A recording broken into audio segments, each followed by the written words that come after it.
Good morning, Eastern Oregon, and welcome to this June 6th version of AM Live on EOA, your connection to Eastern Oregon. We're glad you're here with us this morning. Be sure and check us out on Roku. Yep. Roku. How are you, man? First Monday? No, second Monday. It's today, yeah, it's second Monday. Oh, yeah. rough. So we've talked about having this show more often during the week. But Tuesdays and Thursdays are like 2 days a week is about all that Kyle can muster getting up that early. Yeah. Yep. So I mean, we could do it more. We could do it more often, and we could make like a noon version of it. Yeah, that would work. So hey, if you have an opinion, we always want input. If it's directed towards the morning, I don't care. Yeah, about your opinion. But I mean, but basically about all of our programming. If you have, we don't really hear whether people really enjoy stuff or not. We see them watch and we hear their reactions and stuff. And so we always take input. That always helps us a ton. So, well, you want to do sports? Let's do it. All right, here we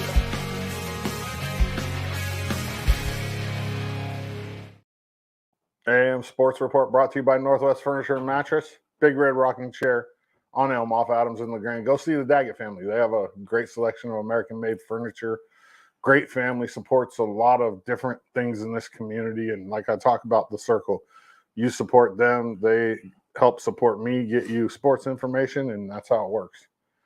Northwest Furniture and Mattress right here in LeGrand. We'll talk about Special District 6 All-League softball teams real quick. First team utility. So this is the all conference for 1A, 2A. That would be like Union, and Embler mainly. Okay. First team utility, Amanda Lawyer from Union. Second team infield, Megan Winterton from Union. Second team outfield, Josie Patton from Union. Second team utility, Kyria Council from Embler. Honorable mention infield, Isabel Martin from Embler. And honorable mention infield, Jamie Gonzalez from Union. So cool. That's the smaller schools. And then I have the softball GOL, the LeGrand girls that made all league. I don't, however, have the boys. So I'll do the girls today. First team catcher, Marty Anderson. Infielder, Madison Sievert. Outfield, Carly Jensen. And utility, Carly Strand. That's first team all conference. Second team all conference, pitcher, Austin Muser. Infield, Belle Neer. Infield, Janessa Porras. And utility, Jocelyn Hafer. And it's weird because they gave utility to Carly Strand, and she was the best pitcher in the league. Like, I don't understand how this happens. Like, she was probably the best pitcher in the league, and she gets utility and not pitcher. And I mean, last year, yeah, I think she was utility last year too, but this year she pretty much dominated in the circle. She beat Pendleton, you know what I mean? Who ended up, I don't get it, but. Anyways, that's really all I have for sports. I mean, we have East-West Shrine coming up in a month and a half now, a month and a couple weeks. Yeah. Oh. And I'm sorry for my ignorance, but do they have the state playoffs? And yeah, it's all. And who won? Who did? Nobody from here. Nobody from here. Yeah, nobody from here. Pendleton lost in the baseball championship, and then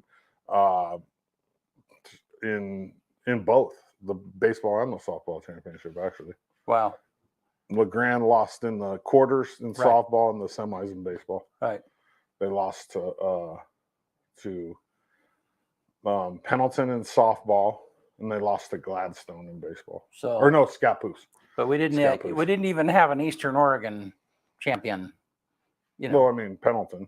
Pendleton was in the championship. Right, but I mean yeah. I think Weston McCune. And you really kind of felt like it was really between Pendleton and LeGrand. They were both really good teams. Yeah. I mean, they just didn't win at the right time. Pendleton was up. LeGrand was up in the semis.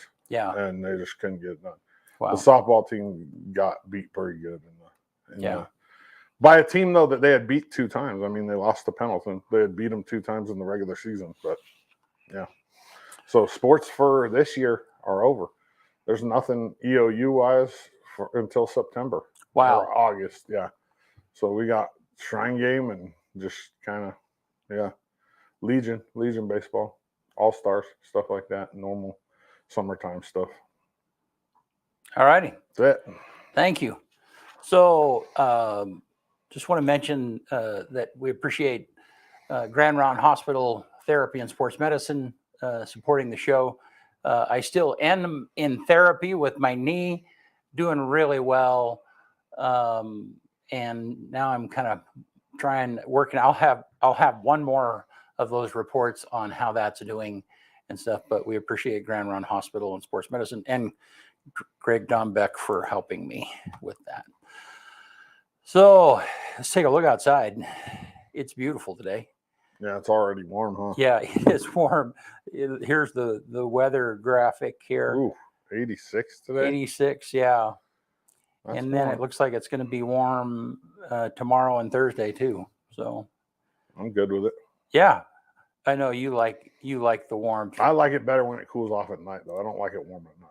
Yeah, it's hard. It's hard to get sleep at night. Yeah, just crank the AC up. So, Eastern Oregon Livestock Show is this week. Last week I did an interview with Scotty Baker, and that interview is up. Be sure and check that out. Scotty Baker is the founder of Eagle Carriage and Machine here in La Grande, and he's 92.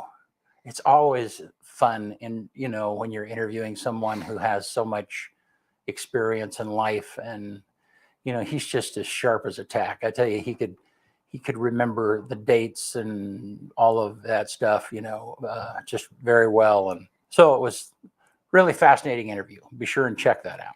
Cool. Yeah.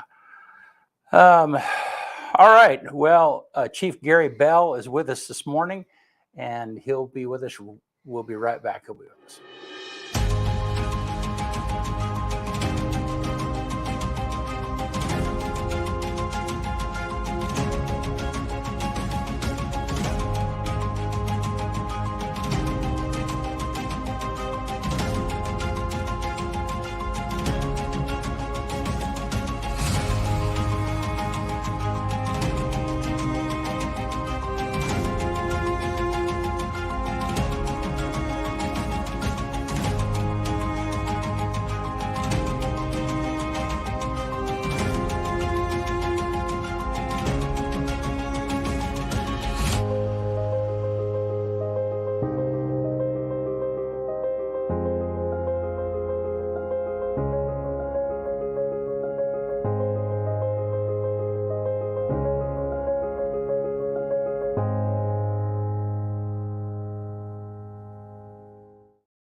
All right, we're back with Chief Gary Bell, La Grande Police Chief, and hey, it's good to have you with us.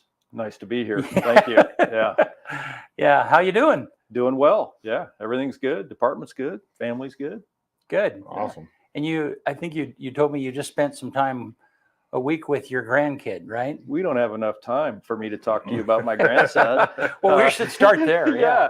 Yeah. So my wife and I have, as you can see, it makes me glow. You know, when you want to talk about family. Right. So yeah, our daughter and son-in-law have a 2-year-old. He was 2 in February, and that's our one and only grandchild so far. And we couldn't be happier. So we went over a week ago yesterday, visited with them for a little bit, and just brought him home with us. Wow. We do, somewhat regularly, and we love it. Can't get enough of it. But my wife is taking him home today, and then we're going to rest because we're exhausted. Yeah, right. So do you have your own car seat for him, or do you get the car? Because that's kind of one of the measures of, you know what I mean? Yeah, no, we just take theirs. Yeah, and that's us. Like, yeah, there are other grandparents I know, and like they buy car seats for the grandkids and the whole 9 yards. They do that investment. Well, we were going to do that, early on after he was born, but then what we found was that, he changed his sizes, and they get new seats. It's a commitment. And, so they go in and out of the cars pretty easy. So, yeah. Well, cool. And 2, somebody's got to change diapers. Is that grandpa? Yes. Full disclosure, this is probably going to ruin my, your reception with folks. But here's the thing: is that we had 2 kids of our own, who of course are all grown now, and I don't get a queasy stomach. I mean, clearly, professionally, I see a lot of things that probably shouldn't be seen. Yeah. And I'd never get that way. But when it came to baby diapers, it was just hard for me. So, you know, of course I would do it, but my wife did most of that, right? But now with the grandson, it's like life is different. I look at the entire world differently. And so it's like, whatever needs to be done, I'm in. That's funny. Yep. That is funny. It's Well, cool. Yep. And they're such a treasure. I say this often, and that is that little kids and pets, you know, when you see them, they don't care what happened yesterday. They don't care what's happening tomorrow. No. All they care about is what's happening right now. And as adults, it brings us back to right. And now. I just find it as I age and, you know, get into different chapters in life. I find it interesting how things that I remember people speaking to me about earlier in my life. And one of them was, you just wait until you are a grandparent. And then when it actually happened, I do perceive things differently now. Mm-hmm. And I don't know exactly what it is, but just the way that I look at life. But there's nothing that it's like, hey, I get down on the floor and play with him, whatever he wants to do, you know. And not that I neglected my own kids by any measure. They may tell you that I did. But, it's like, but where was that, Dad? It's just different though now. And I fully expect that anyone listening that is a grandparent probably would agree with me that you just look at life differently. You do. Yeah.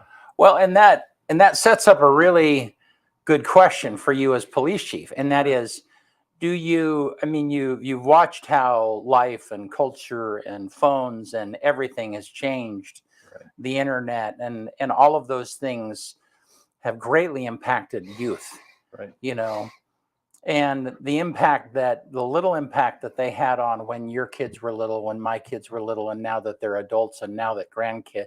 I mean, how do you perceive, how is policing in general? I mean, what are your thoughts on how that's changed over the last, you know, since your kids were little and now that you have, Way to hit me with the big I question. know that is, I'm sorry. All right. But you haven't seen my college transcripts, but I did take philosophy in college, so I can talk to you. You can about drill this in stuff. on this, okay? No, so Brent, I just think that generationally, you know, I mean, we're in the generation we are, you know, we're in the times that we are, but I can remember being a young person, a young police officer, and hearing and listening, because I did a lot of listening then, right?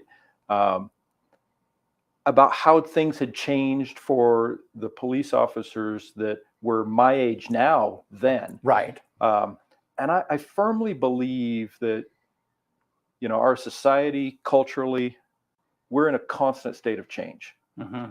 Sometimes those of us that, you know, are in the later chapters of our life, it seems like, oh my gosh, what the good times have gone. I think it's really critical for us to always take a look at what are the positive things, and seize those and live in that positive energy, because they're, you know, we just talked about my grandson, right? You know, and it's like my wife and I still live in a free society. We live in a community where, you know, we went for walks with him in the morning and the evening. We're safe. You know, it's like we have a lot of blessings, a lot of things to be thankful for. Now, I know that you make your business, you know, around social media, but I think there's a lot of things that, if you want to fixate on things, there's plenty of negatives, but I feel like there probably always has been. Right. You know? I mean, you go back far enough, and I think some folks talked about how negative Elvis was. Right. You know, right. The change in music. Have you seen how he moves his hips? What is the world coming to? Yeah. And I'm not downplaying some of the things that I think many of us would agree are not positive for our youth.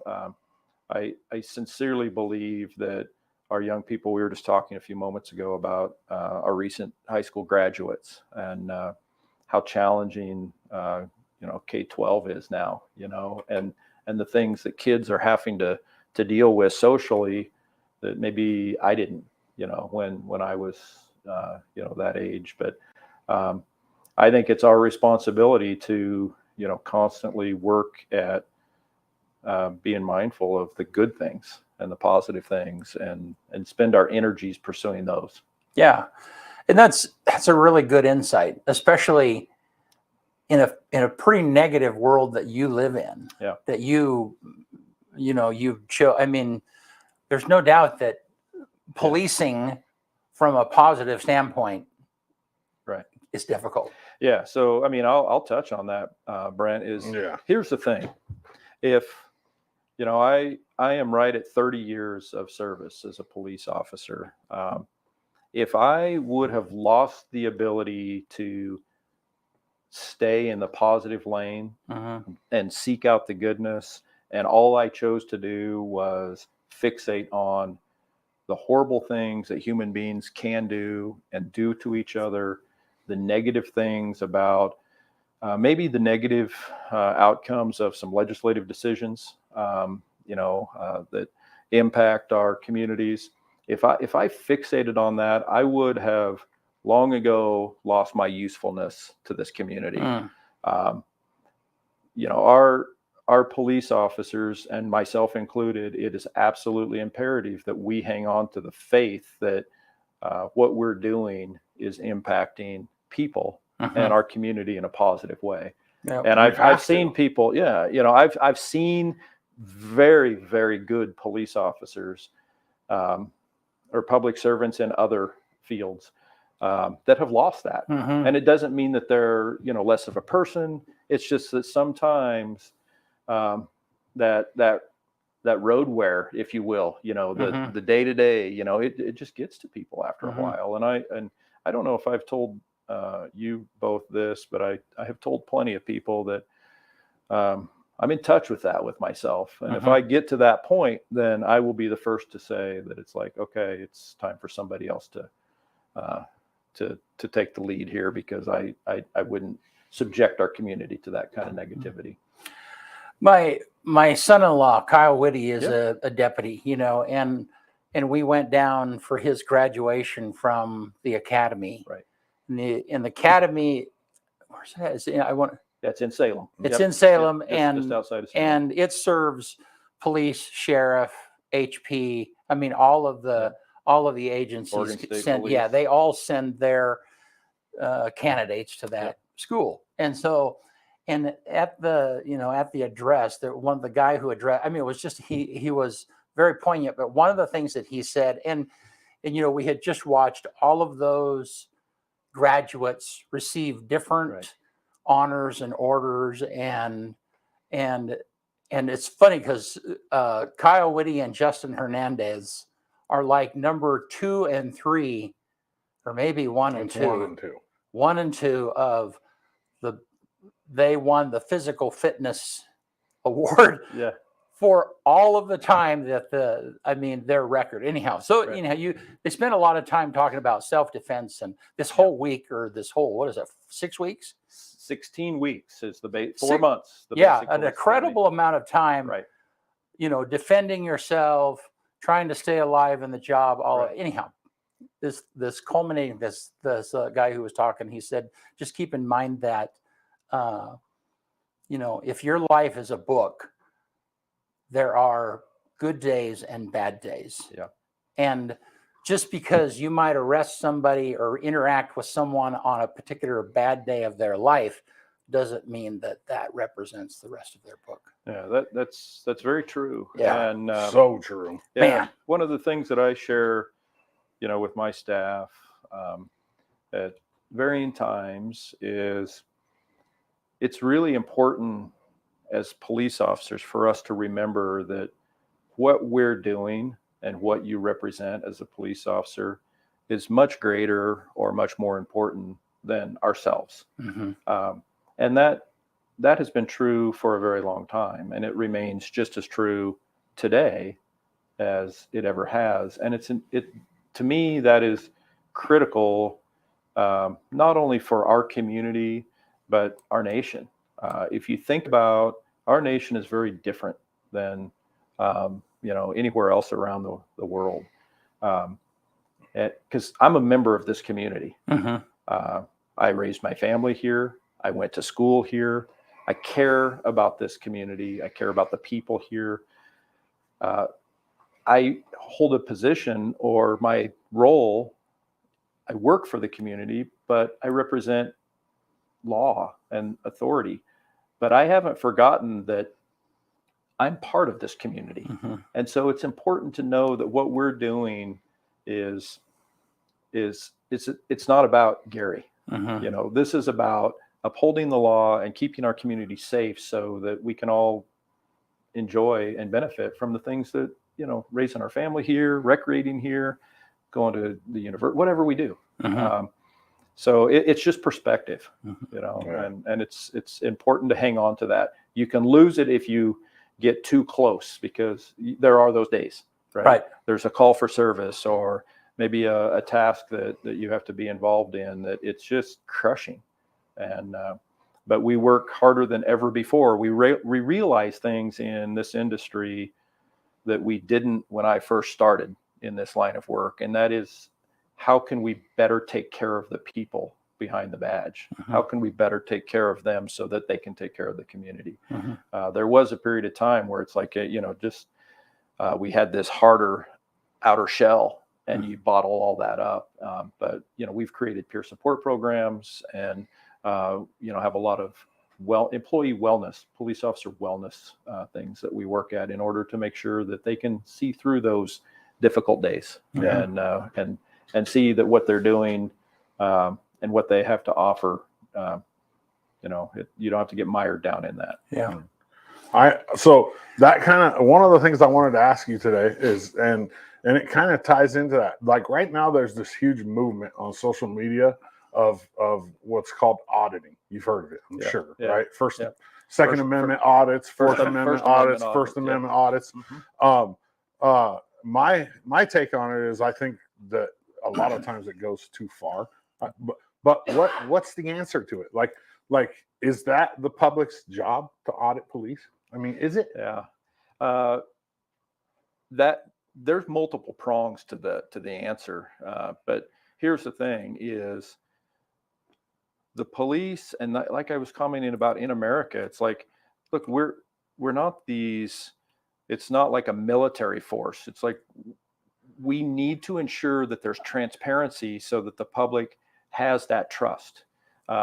Everything that we do, and let me speak just locally, the things that the LeGrand Police Department does, the way we do our job, the body of policies that we have that directs the way that we do the job, it's all designed so that we can earn and maintain that community trust that is necessary to create legitimacy. And so, look, the concept is that the people in this community empower us to do the job, Mhm. to provide the law enforcement, enforce the rules of our community, so that we can all benefit from that. If we engage in things with some degree of frequency where we start to lose that trust, we have lost our legitimacy, and everything that we do is going to be made a whole lot more difficult. Now, these people that, you know, and we've seen some folks here. I was going to ask you that. Have we had seen, it like we have somebody seen go some, into a library with a camera we have seen some people here, but these individuals that choose to travel around the United States and conduct, really under the foundational platform of social media, YouTube, 100%. TikTok, these First Amendment audits, it's like, it's not per se illegal, but is it constructive? Right. Because what I would say is, we all possess, it's like, exercise your constitutional rights. That's part of what we, you know, all of our police officers have sworn an oath to that. Yeah, Right. to protect the number one thing. That's right. That's exactly right. Yeah. But we also really all owe it to each other in order to have a well-functioning society and a healthy culture, to be good citizens. 100%. Are we being good citizens? Are we Right. doing something constructive for our community and our citizen, our nation, or are we actually doing something that is rather selfish because I want to do it that is to the detriment of our society or our community. And some of these individuals, albeit it may be within the legal confines of their constitutional rights to do, these police officers are engaged in real life work that they need to be doing. Yeah. And here's they're the wasting thing. their time with some I will yahoo be the with a first camera. to say, and I will champion our police officers, not just here, but nationwide. It's like, it's not an easy job. Mm-hmm. And for people in communities or to travel around and make that job more difficult for them, or maybe push them to a place where you're hoping that they fail, come on. Yeah. And sometimes it ends up really good. Like you watch the video and the police officer learns something, the person auditing learns something, everybody learns something.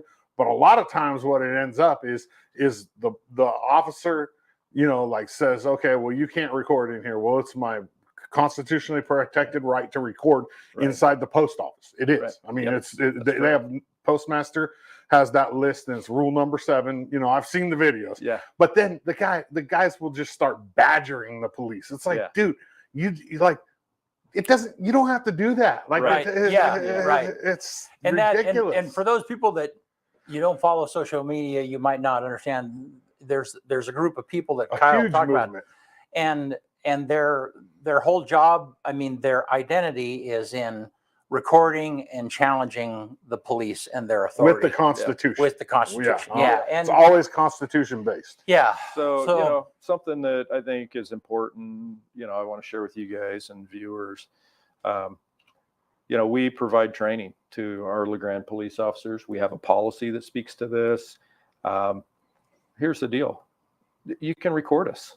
I mean, there's no law that says. There are privacy laws, okay, but if you're out on a public way, you can record cars going by. It's no different than if you guys, during the course of your work, you want to go out and record an event in the community.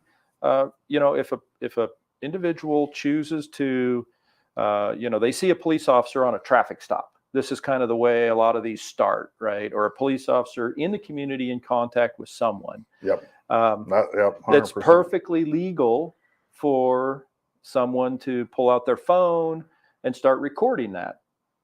The challenge is if that police officer is on that traffic stop or engaged in some type of work and investigation, if an individual starts putting themselves in that space where the police officer may feel threatened or they're interfering with the police officer's ability to actually efficiently or safely do the job, then that's where it becomes conflict. But we have no interest. Like, hey, record us if you want to. We're not here. And it for us and the LeGrand Police Department, it all goes back to foundational values. Mm-hmm. We don't have anything. We're not doing anything that we have to hide. And quite frankly, I have lots of reason to take pride in the work that my staff does because what I would like. It goes back to what we talked about earlier in that community trust, which builds legitimacy within our community. I know that if our community members saw the work that the police officers were doing, listened to them talk to the people that they talk with on a day-to-day basis, they would only be more supportive of what the officers are doing. And they would, quite frankly, probably be absolutely shocked in lots of cases with what the officers have to actually deal with day in and day out. Right. Well, and I think that,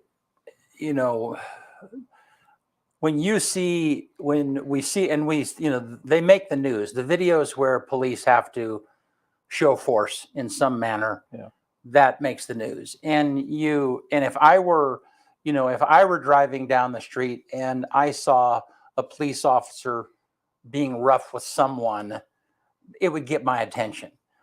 But the context is, and what most people do not believe, they don't understand, is that if when a police officer pulls someone over or they have an interaction with someone, if they hold their hands suspiciously, if they don't show their hands, if they're not compliant in some manner, then every one of those things is a step in escalation. Right. And it then eventually can lead to like, okay, well, we can do this the easy way or the hard way. And the hard way is forceful. It's uncomfortable to watch, Yeah. but it doesn't, all of the incidences that we see, some of them tragic, where somebody dies or somebody, all of those things, all of those things started because somebody wasn't compliant at the very beginning. Yeah. At the end of the day, Brent, I mean, whether it's in homes, whether it's in our schools, or whether it's out in the great open airs of our communities, we have rules. Mm-hmm. In our community, in our nation, those rules take form of laws. And that's what our police officers are there for, honestly, in order to make sure that as citizens and within our community that we all follow an agreed upon body of rules, laws, so that we can all enjoy. Because if we didn't have that, we would have chaos, anarchy, and chaos. When police officers are in contact with people or respond to calls for service, the truth is it's such a low frequency of the time when a police officer actually has to arrest someone, take physical custody of. It just doesn't have. I mean, we do it, but if you look at that in comparison to how many times police officers just go communicate with people, seek other solutions to maybe whatever the problem is, de-escalate situations. We've talked about mental health, and that crisis that we're experiencing nationwide. But our police officers are very good at just communicating with people and trying to seek solutions and de-escalate things before we have to take people to jail. Right. But if that's what we have to do, then sometimes, again, very infrequently, it results in physical force having to be used. But you're absolutely correct, Brent, that we live in a society now where sometimes I call it clickbait, but people want to see the snippets of bad things, whether it's like, look, we have reality television, about it's drama, and that's what gets people's attention and satiates that appetite for, because a lot of times life, even what police officers are doing day in and day out, it's rather mundane. It's not that exciting to watch. Interesting, maybe. But the key is what is not within the camera's angle. What happened before the camera or the record button was pushed. All you're seeing maybe is what the recorder or what the poster, the person that is uploading that data, you're getting what they want you to see. And maybe what I see oftentimes is there is a motive to tell a specific story. It's missing context. It's either political or they're trying to get views, one or the other. And then the truth is we have a really, really solid system that is constantly reevaluating itself in terms of our justice system. And the entire context of that contact, that stop, that arrest, whatever that may be, is going to end up in a court of law. And all the minutia surrounding that is going to be analyzed. And the trouble is with where we are at with the, technology and social media as a platform, oftentimes the court of public opinion weighs in on things and they don't even have all the evidence or all the facts. And that's, it's a disservice and ends up being a disservice many times to and then the truth is some people, and I mean, it's your guys' line of work, but it can be challenging in the mediums that we have available to us now. And I think about our youth, it's like, they go online, go to Google, whatever that may be, to find their facts. Right. Oh, 100%. Well, it can be challenging these days to determine, it's like, is that a fact? Right. It's real or not? Is that real? Yeah, 100%. And so it's like people are, I think sometimes end up being subjected to the information that they believe that they have at their disposal is all of the information. And what my professional work, at least specific to what I do, what I find oftentimes is that's not the whole story. I think we put a little bit of an unfair societal, like I don't want to call it an expectation, but label maybe on police and Brent kind of touched on it and kind of reiterated it, like where he was talking about Kyle and being the toughest and the strongest, Right. or who's the best shooter. Yeah. It should be who's the best de-escalator, who's the best Right. communicator. Right. You know what I mean? Yeah. Like, and that might be for you guys on the inside, but out here, people are like, oh, I want to know what kind of gun you got. You know what I mean? Right. No, I want to know how well you de-escalate a situation, because Right. that's way more important than what kind of gun you have. Right. Yeah. So, I mean, maybe I'll share with you that when we're hiring people, when we're hiring police officers, the truth is, one of the selection, it's a very arduous selection process. But guess what? One of the components is not, can you shoot a gun, or how well do you shoot a gun? Or, I mean, we have these minimum things that people have to do, but, we don't have a gun in a police officer's hands until they're already hired. Right. Now they have to meet minimum proficiencies, and we want to ensure that they're well trained and proficient in those things, just like a lot of other things, driving, but you know what is most important to me when we're looking for police officers? That's their core values, integrity and honesty, the way they treat other people. I'm not interested in ego, because all of those things are the things that will contribute to the negativity and to escalate. That First Amendment auditor that approaches someone, on a traffic stop, if they approach a police officer that inside they're doing what they're doing for the right reasons, and their foundational values are in keeping with the foundational values that we subscribe to at the police department, I don't. I mean, and it's not an ego thing, because I've seen it. You see a police officer where they're challenged and they can't back down, or and it's like, oh, this is not going well. But so to me, selecting people for those character traits, those character components, the rest of it we can teach them.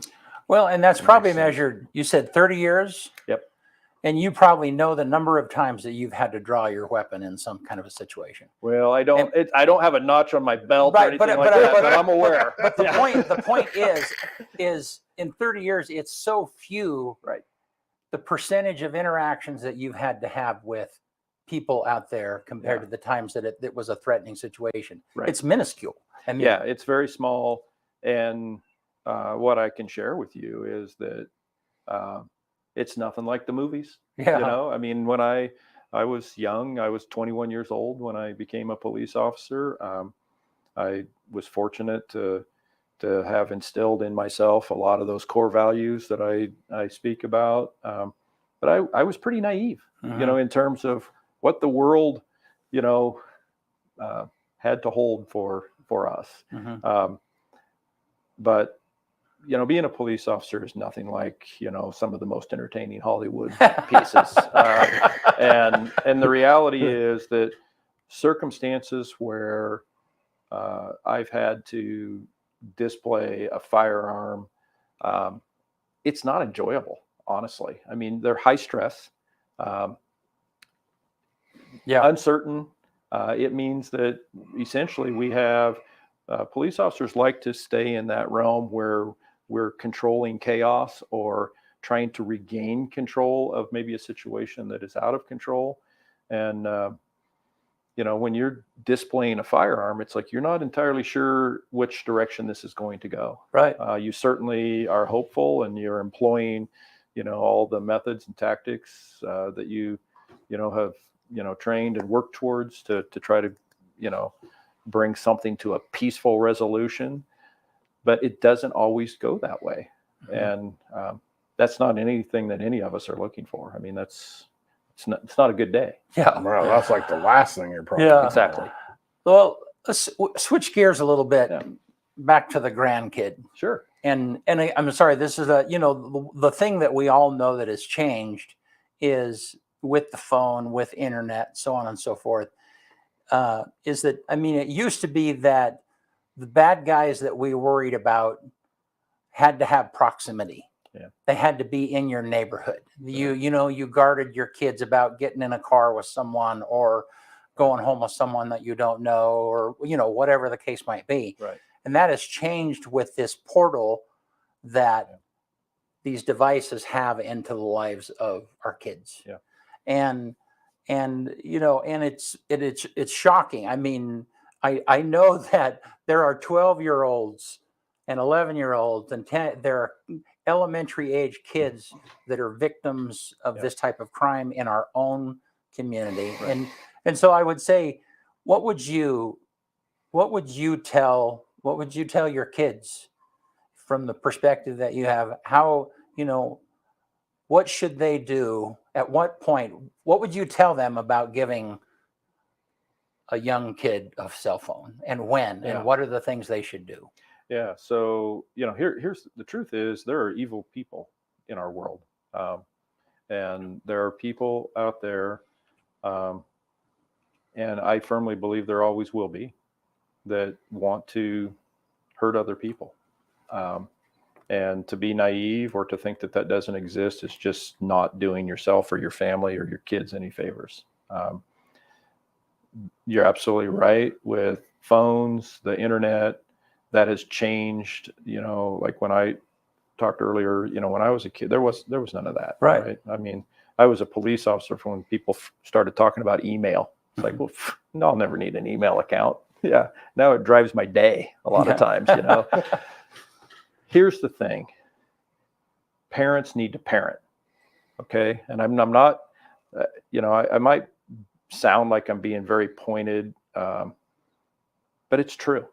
All right. I see it time and again. If parents don't do they don't handle their responsibilities, then kids are just they're going to push the limits. They do what kids do. They do. 100%. And so part of that is a parental decision. And when do you think because I get it, you know, it's like, you know, whether it's after school or at practice, you think about the positivity that comes from a communication device So convenient. where you can, convenient. you can even, you know, I advocate that it's like track your kid's phone.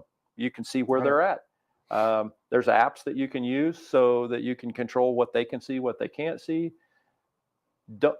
If you're concerned or your child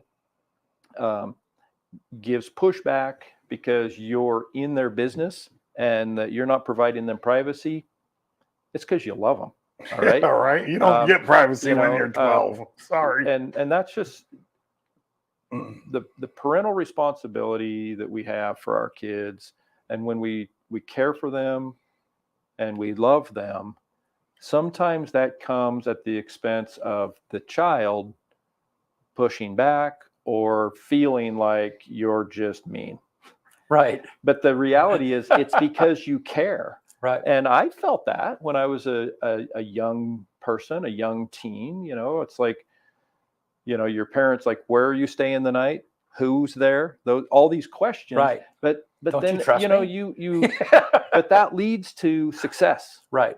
And then as you get a little bit more age, a young adult, you realize that your parents were doing that because they cared. And because now you realize the dangers that maybe because of those rules, that they helped you avoid those potential problems, or you being hurt or harmed. And the same thing applies with the cell phone or the internet. And what I'm saying is parents just need to be engaged. Know what your kids are looking at. Have rules about, you know, I personally don't think a kid should be going to bed with their phone. Well, and that's, there should be hours on that. That's when a lot of kids get in trouble. Should be a basket right by the door when you walk in the house. And that seems so narrow and old-fashioned, but you can't. But you can't. I don't know how you would control your kids' access if they had. I mean, and that seriously is how. Yeah. No, I'm serious. I agree and understand, but the situations that I know of where elementary kids are connecting with some stranger on the other side of the country it's because they had access to their phone in the middle of the night. Yeah, and some of the most popular that's apps. parenting too. Yeah, some of the most popular apps that you know, there's a fair number of people that think they're rather benign, no harm, people enjoy them. The reality is some of those can be very dangerous. Yeah. All of them. I think all of them. I think even Facebook's dangerous. There's plenty of information. Parents, I just think that it behooves parents to educate themselves. just here within the last, gosh, my time gets away It from was me like sometimes. a month ago. Yeah, you know what I'm talking Yeah, about. that We training up there. CHD Yeah. hosted a speaker to come up to the high school, and my understanding is that there's efforts to try to bring something like that back a lot quicker. Be I would great. encourage people to go, because you have someone who's honestly a subject matter expert and can share information with parents. But there's plenty of resources out there for folks to consume and educate themselves. But I'm certainly am not. It's not my style to tell people how to parent their kids. I just know some things that work, but I'm not suggesting that that's the right recipe for everybody. But the most important thing, I believe, is hands-off parenting. I don't see as being super effective. Yeah. I think you need to be engaged, Yeah. and the kids need it. And Agreed. they most certainly probably at times don't want it. Okay. but they need it, and it's the other piece too is it's like, I think that it's technology. It's where we are today. I know that my kids at a young age could help me get things programmed in my cell phone that I struggled with. But that's where we're at. But here's the other thing is that, if all we do and our kids are constantly just in the phone, there's a lot of life and a lot that's going on that they're missing out on. And I firmly believe that to be a well-rounded individual, have meaningful and positive human relationships, I think it's key to get outside of that phone and outside of the internet 100%. for a good period of one's time. I'm not suggesting that there's not value, and I FaceTime with my grandson. Of course.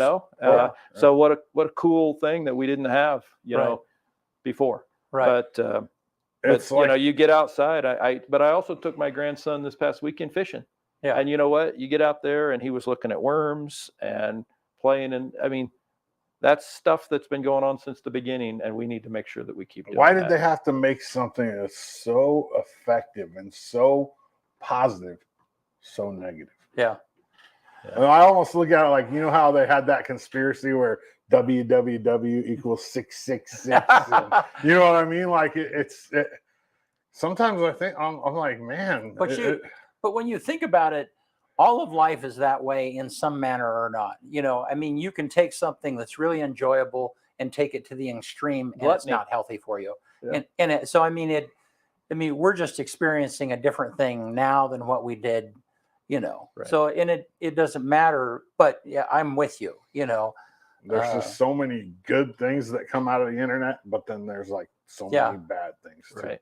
Like self-image problems for kids. Exactly. It's terrible. Well, and mental health stuff, because there's this portrayed image of what people should look like, and then they don't look like that, and then all of a sudden they're like, oh. Yeah, if I can, I I was just going to say, you said something that kind of pulls at one of my heartstrings, and that is suicide in general, but particularly youth suicide. Oh, it's terrible. And so the thing that one of the things that I feel like is a bane with social media is, by and large, it's not real.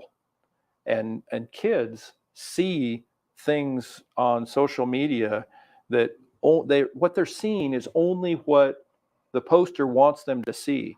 So it's the best of everything. And I feel like a lot of times our youth then feel like they just don't measure up. Yeah. And it's not true. Yeah. It's just not true. I mean, the reality is we're all very similar. We all have problems. None of us are perfect. And those pictures that oftentimes are edited or manipulated in ways to show how perfect someone is or their life is, we have youth that then feel like they just don't measure up. It's just like porn. I hate to say it like that, but it is. It's not real. I mean, not real. It's not reality. Like, it really isn't. Yeah. And there was a 60 Minutes this last Sunday about, because there's a group of people that are suing social media. I mean, they're suing all Snapchat. I mean, it's a class action lawsuit, and they're suing all. And I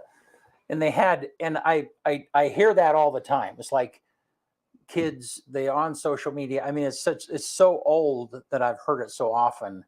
But they did a really good job of a story of a kid who The parents wouldn't let her have her phone at night. She would leave it in the basket. Well, she would wait until after they were asleep, and she'd go get it and take it to her bedroom. And she got on social media, Instagram, and found pictures of kids that were anorexic. And pretty soon she decided that, well, I want to look that skinny.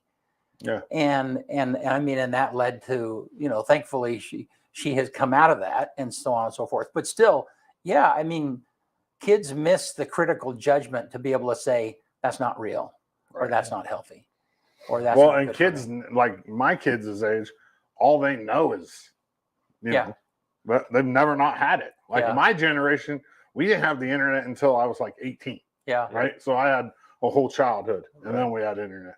That we're like that right in between. We were, but my kids' generation, that's all they know. They don't know anything else. They don't know having to go outside. My son was telling me the other day, we were having this conversation, right? We're talking about he broke up with his girlfriend and he's talking to this new girl. And I was like, well, they go to the same exact school. Yeah. They've never spoken face to face. Oh my goodness. They've never spoken face to face. They've only talked on Instagram and Snapchat. They go to the same high school. That's funny. That's crazy to me. Yeah. I'm like, well, have you like hung out with her? He's like, no. And I was like, well, like, have you sat with her at lunch or anything? He's like, no, all I've done is just message her on Instagram. I'm like, oh. I tell you, I had a redeeming comment from one of my daughters the other day. And she said, because one of my things, I mean, I tried to help my kids understand why the decisions were happening the way they were happening, whatever the restriction might be or whatever the conversation was. But at some point, I would end the conversation sometimes by saying, because I'm the parent and you're the child. Oh, I heard that all the time. Yeah, because I'm the parent and you're the child. Yeah, and it was so funny because one of my daughters says, like, Dad, I hated it when you said that, but man, that's so true. I mean, so true. When you're trying to explain, when you're trying to explain to a 3-year-old why they shouldn't run out in the street, it's like, no, I'm either going to make this, I'm either going to make it. I mean, you cannot explain in a rational manner to someone who doesn't have the judgment to make those decisions. Yeah. I hated it when my mom said that too, but but 100% right. But the reality is there's a lot of parents. There are parents out there that they don't believe that. They don't think that because I'm the parent and you're the child that there's a separation. I mean, they really want to be more friends. I want to be friends. It drives me crazy on social media when I see a mom or a dad say, "Yo, it's me and my best friend." Like, no, it's you and your kid. How does that work? Yeah, that's not your best friend. That's your kid. There's a big difference. Yeah. That drives me crazy. Yeah, I mean, I can see, as adults maybe, but not like a 12-year-old. Like your 12-year-old's not your best friend. You're not telling your 12-year-old about what you did, the stuff that you would tell your best friend. Right. Yeah. Yeah. I agree. I mean, I think there's a time. I'm sorry, we stopped interviewing. No, it's fine. I like it. I think there's a time for all those types of relationships. Yeah, absolutely. But I mean, one of the things I think parents need to embrace is that your role is to mentor. Especially teenagers. But you still have that responsibility to be sure that you show them the right way. Yep. All righty. Well, Gary, thank you for being with us today. Yeah, we always appreciate it. Always such a good conversation. And we're still going to take you up on the little tour thing one of these days. Yeah, let's do it. Come up and see the communication. 911. Yeah, that's what I'm interested in. Yeah, fantastic. That'd be cool. Hey, I got a proposal for you. We have 2 very long-time dispatchers retiring in July. Yeah. Okay. I could give you a tour that could last for 20 to 25 years. Application. No. I got application right out in the car. I'm not good. I wouldn't be good at that. I don't handle like high stress situations very well. No, but I have anxiety. So like when like I can never be a police officer. I get like too personally invested in. Yeah, so there's a lot of people that forget because those 911 dispatchers are behind the scenes. You Yeah, know, I they mean, have they're a not hard- out they in have the a public really hard side, job. but those folks are incredible at what they do. They have a And, really hard job. yeah, they really do. hard job. Very I think rewarding. that'd be a hilarious skit. You as a 911 I couldn't operator. do it. You'd be, I would freak out. You'd be like, listen, you'd be like, what'd you do, you idiots? You I did would freak what? out. Yeah, I would. I Yeah, wouldn't handle yeah, it very somebody's well. on their way. They're Yeah. coming to save your rear end. Yeah. Yeah. So anyhow, It wouldn't work well for me. My best friend, he's a paramedic, life flight, and the day they had that, so my family, we came back to LeGrand the day that they had that wreck, the bus with the tourists, you know, and he worked Island City at the time, and he was one of the first people out there. Right. And then we had dinner that night at the Mexican restaurant, and I'm like, dude, I'm like, why are you acting so normal? And he's like, it's my job. I'm like, there's no way. Like I was even shooken up. Yeah. You know what I mean? And Yep. he was more composed than I was. Yep. It's crazy, man. It is crazy how people can just compartmentalize things and just kind of. Yeah. Thank goodness we have folks that do it though. Yeah, Yeah. absolutely. We well, and we'd love a chance to honor them. If we can figure out a way of interviewing them, they wanna talk we'd love a chance. wait. to You have 2 retiring? Yeah, I know. So what are you gonna do? And they're both 20 plus years. See, you're trying to create anxiety in me. Wait, it they're stresses both me out. 20 plus years. Oh yes. So yeah. that's a lot of experience. Yes, but they're both incredible people, wow. and you know, obviously they're really good at their job, or they wouldn't have lasted that long. Yes, but you know, it's always I'm torn emotionally because on the one hand, I couldn't be happier for them. They deserve it. On the other hand, you're like, on no, the other hand, stay. it's like, I want you here till you're 90. yeah, come on, you're just joking. You right? can't leave till I leave. Exactly. But yeah, so we actually have a number of retirements coming this year, and so it's all Officers positive. too? I don't have Officers, yeah, our force is pretty young. we still have a few senior folks up there, some tenured Really? folks, but we're not going to talk about it because I always, it's that Beetlejuice effect. If you say it 3 times, it likely will happen. So we won't talk about that anymore. But our administrative assistant, Carla Greeno, is planning on retiring in November. I keep trying to talk her out of it, but she's pretty convinced. So that's another big important job. Yep, 20 plus years, you know. So Wow. it's just it's hard to replace those folks. Yeah. Yep. Especially in a small town too. Yep. But yeah. All right. Do you want to get us out of here? Let's do it. We'll get us out of here real quick. All right. On this day, 1844, the Young Men's Christian Association was formed by George Williams in London. You know what that is? YMCA. Yep, your favorite song. 1914, on this day, the first air flight out of sight of land. The very first time an airplane flew Really? out of sight of land happened from Scotland to Norway on 1914 on this day. Huh. Wow. That's crazy. It's only been 100 years. You know what I mean? A little over 100 Right. years. Yeah. 1925, on this day, Walter Chrysler founds automobile manufacturer Chrysler Corporation. 1946, on this day, Henry Morgan is the first person to take their shirt off on TV. 46? 1946. Wow. First person to take their shirt off on TV. Nowadays, it's like just, you know what I mean? Like, yeah. 1968, on this day, Robert F. Kennedy died from his wounds after he was shot the night before. And then there was nothing really important after that, really. The number one song in America on this day in 1983 is Flashdance by Irene Cara. Maniac Man. Is that it? Oh, no. Oh, what a feeling. Oh, that's right. Yeah. Oh, what a okay. feeling. You're right. Right. Yep. And then the quote for the day, Ronald Reagan: the greatest leader is not necessarily the one who does the greatest things. He is the one that gets the people to do the greatest things. One more time. The greatest leader is not necessarily the one who does the greatest things. He's the one that gets the people to do the greatest things. Ronald Reagan. Good stuff. That's all we got. All right. Thank you, Eastern Oregon.